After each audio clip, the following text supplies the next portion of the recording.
Nababahala naman ang Bureau of Fisheries and Aquatic Resources sa ilang sindikatong umaaligid at posibleng manamantala sa mga perlas sa Palawan. Kasunod po yan ng pagkakadiskubre sa dalawang higante umanong perlas na posibleng matalo ang kasalukuyang record ng pinakamalaking perlas sa buong mundo. Balitang hatid ni Mark Salazar.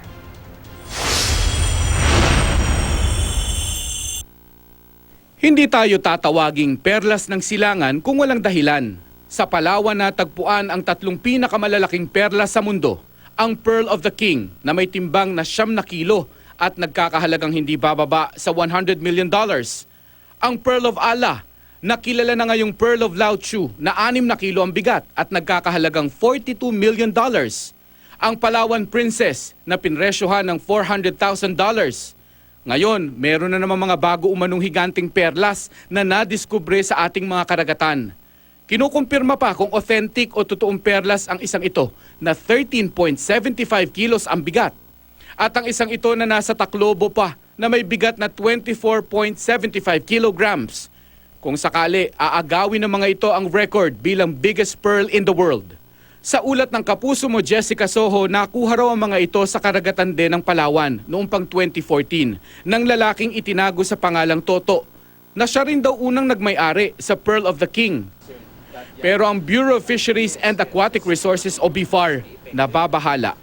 Dahil daw kasi sa makailang beses nang nakukuhang giant pearl doon, may impormasyon daw silang may ilang sindikato at foreign poachers na umaaligid na at maaaring manamantala sa mga perlas na nasa Palawan.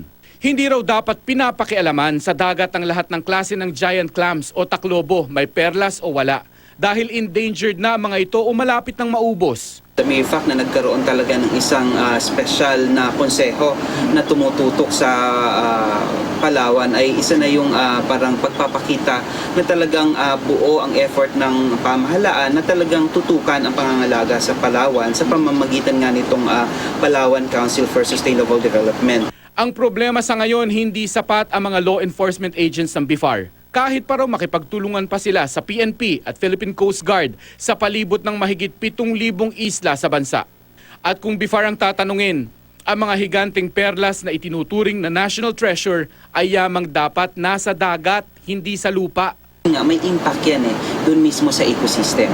Kung ano mang kinukuha mo, ano mang binabago mo doon sa wild environment, sigurado yan may domino effect yan doon sa ibang organismo or species na nandoon sa area na yun. Mark Salazar, GMA News.